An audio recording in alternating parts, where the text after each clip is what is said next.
In our travels throughout Germany and Turkey, we were able to experience both the secular and religious aspects of their cultures and see how religion either unites or divides their countries. There are several different groups of Muslim immigrants living within Berlin. All of these immigrants were welcomed to Europe by the German people with open minds. These immigrants tend to unite and come together to form Muslim neighborhoods within Berlin, such as Kreuzberg and Neukölln. Although this may somewhat divide Berlin between the different religions, the Muslim people were in no way exiled to these neighborhoods. They simply prefer to live with people who share similar culture and religion.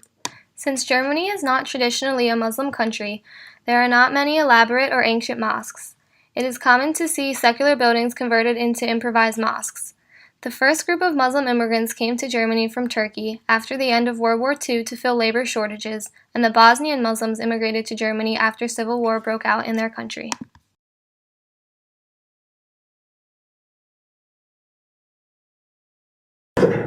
What's it like in Germany to be a Muslim? Well, for me, it's no problem because I look very German.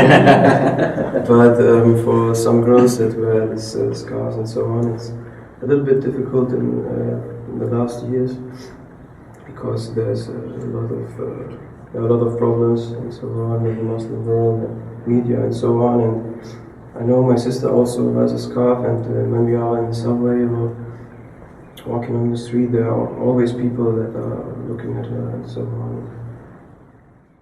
Division within the groups of German Muslim immigrants can be seen through their degrees of secularism.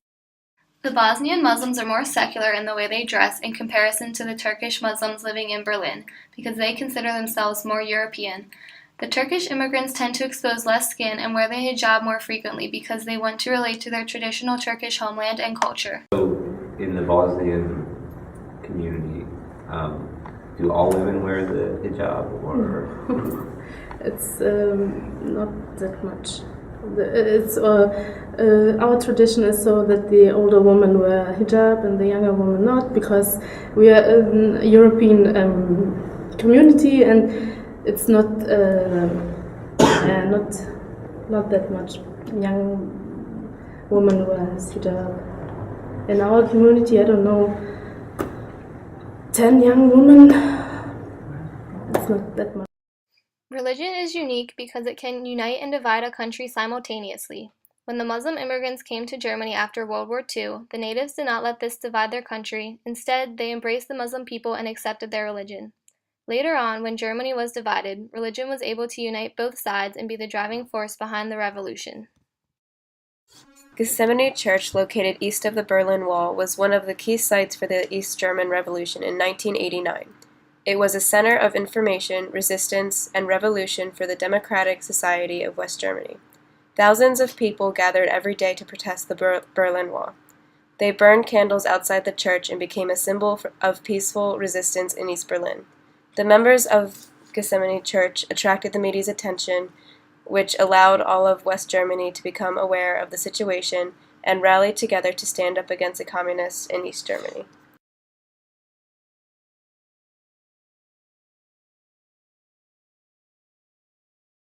While the Russian government was constructing the Berlin Wall, they had no regard for religious buildings that were destroyed in the process. They knocked down the Reconciliation Church and dug up hundreds of graves that were in the way of the wall. In the years since the Berlin Wall was torn down, Germany has made efforts to rebuild what was destroyed and recognize the wrong that was done in harming sacred grounds. Anyone curious about where the women worship? Are the women separated at all? No, in our mosque not. They are on the back rows. In the back rows? Back as well. We are in front, the men are in front, and the women are back.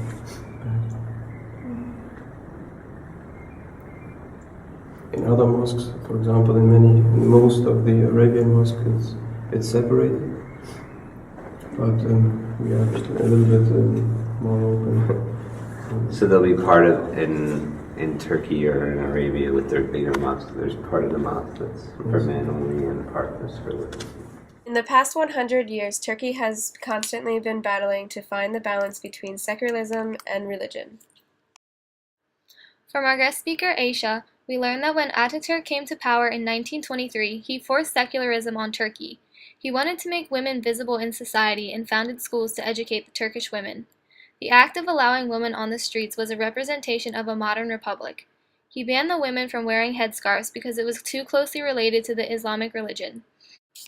Ataturk's forced secularism caused an internal divide within the Turkish people, because many still wanted to practice Islam openly, and he made them repress this desire. Body became the screen of the degree of modernization in Turkey.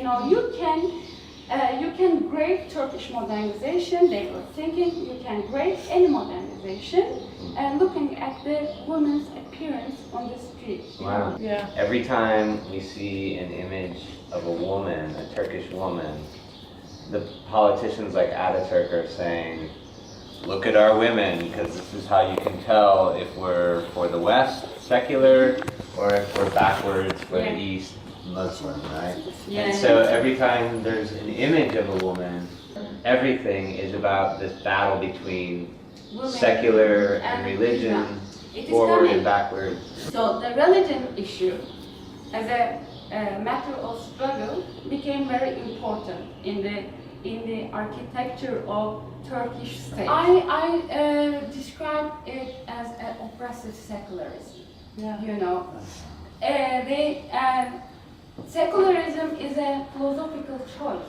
It's an individual philosophical choice. But in Turkey, it was a state. Arabic writing was banned in Turkey, and many people were executed because they were writing their journal. In one night, you declare all the people of a country are, illiterate. In recent years, an Islamic party was elected. They plan to use the same strategy as Ataturk, but make the image of women in society more modest. This too causes division within the Turkish society, because many Muslims have adjusted to a more secular lifestyle. They are trying to make a constitution. I think it will be the end of our secular, our secular freedoms anymore, because the AKP, the Islamist party, using the same tool with the Atatürk's period to regulate women's body. Law.